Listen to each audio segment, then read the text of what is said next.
The Ancient City, Book 3, Chapter 7, The Religion of the City. 1. The Public Repasts. We have already seen that the principal ceremony of the domestic worship was a repast, which they called a sacrifice. To eat food prepared upon an altar was, to all appearance, the first form which men gave to the religious act. The need of putting themselves in communion with the divinity was satisfied by this repast, to which they invited him, and of which they gave him his part. The principal ceremony of the city worship was also a repast of this nature. It was partaken of in common by all the citizens in honor of the protecting divinities. The celebrating of these public repasts was universal in Greece, and men believed that the safety of the city depended upon their accomplishment. The Odyssey gives us a description of one of these sacred feasts. 9 long tables are spread for the people of Pylos, and at each one of them 500 citizens are seated, and each group has immolated 9 bulls in honor of the gods. This repast, which was called the Feast of the Gods, begins and ends with libations and prayers. The ancient custom of repasts in common is also mentioned in the oldest Athenian traditions. It is related that Orestes, the murderer of his mother, arrived at Athens at the very moment when the city, assembled about its king, was performing the sacred act.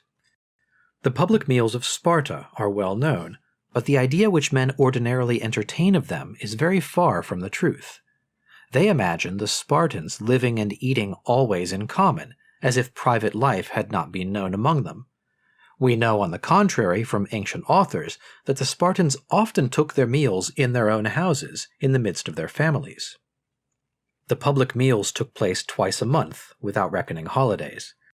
These were religious acts of the same nature as those which were practiced at Athens, in Argos, and throughout Greece. Besides these immense banquets, where all the citizens were assembled, and which could take place only on solemn festivals, religion prescribed that every day there should be a sacred meal. For this purpose, men chosen by the city were required to eat together, in its name, within the enclosure of the Prytaneum, in the presence of the sacred fire and the protecting gods. The Greeks were convinced that if this repast was interrupted for but a single day, the state was menaced with the loss of the favor of its gods. At Athens, the men who took part in the common meal were selected by lot, and the law severely punished those who refused to perform this duty. The citizens who sat at the sacred table were clothed, for the time, with a sacerdotal character. They were called parasites. This word, which at a later period became a term of contempt, was in the beginning a sacred title. In the time of Demosthenes, the parasites had disappeared, but the Prytanes were still required to eat together in the Prytaneum. In all the cities there were halls destined for common meals. If we observe how matters passed at this meal, we shall easily recognize the religious ceremony. Every guest had a crown upon his head. It was a custom of the ancients to wear a crown of leaves or flowers when one performed a solemn religious act. The more one is adorned with flowers, they said, the surer one is of pleasing the gods, but if you sacrifice without wearing a crown, they will turn from you. A crown, they also said, is a herald of good omen, which prayer sends before it towards the gods. For the same reason, the banqueters were clothed in robes of white. White was the sacred color among the ancients, that which pleased the gods. The meal invariably commenced with a prayer and libations, and hymns were sung. The nature of the dishes and the kind of wine that was to be served were regulated by the rules of each city. To deviate in the least from the usage followed in primitive times, to present a new dish or alter the rhythm of the sacred hymns, was a grave impiety, for which the whole city was responsible to the gods.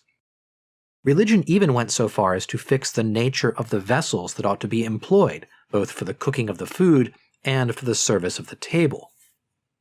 In one city the bread must be served in copper baskets, in another earthen dishes had to be employed. Even the form of the loaves was immutably fixed. These rules of the old religion continued to be observed, and the sacred meals always preserved their primitive simplicity.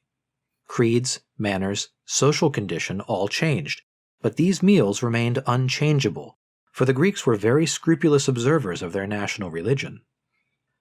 It is but just to add that when the guests had satisfied the requirements of religion by eating the prescribed food, they might immediately afterwards commence another meal, more expensive and better suited to their taste. This was quite a common practice at Sparta. The custom of religious meals was common in Italy as well as in Greece. It existed anciently, Aristotle tells us, among the peoples known as Onotrians, Oscans, and Ausonians. Virgil has mentioned it twice in the Aeneid. Old Latinus receives the envoys of Aeneas not in his home, but in the temple, consecrated by the religion of his ancestors. There took place the sacred feasts after the immolation of the victims. There all the family chiefs sat together at long tables. Farther along, when Aeneas arrives at the home of Evander, he finds him celebrating a sacrifice. The king is in the midst of his people. All are crowned with flowers. All, seated at the same table, sing a hymn in praise of the god of the city. This custom was perpetuated at Rome. There was always a hall where the representatives of the curies ate together. The Senate, on certain days, held a sacred repast in the Capitol. At the solemn festivals, tables were spread in the streets, and the whole people ate at them. Originally, the pontiffs presided at these repasts. Later, this care was delegated to special priests, who were called epulones. These old customs give us an idea of the close tie which united the members of a city. Human association was a religion. Its symbol was a meal, of which they partook together. We must picture to ourselves one of these little primitive societies, all assembled, or the heads of families at least, at the same table, each clothed in white with a crown upon his head. All make the libation together, recite the same prayer, sing the same hymns, and eat the same food prepared upon the same altar. In their midst their ancestors are present, and the protecting gods share the meal. Neither interest, nor agreement, nor habit creates the social bond. It is this holy communion piously accomplished in the presence of the gods of the city.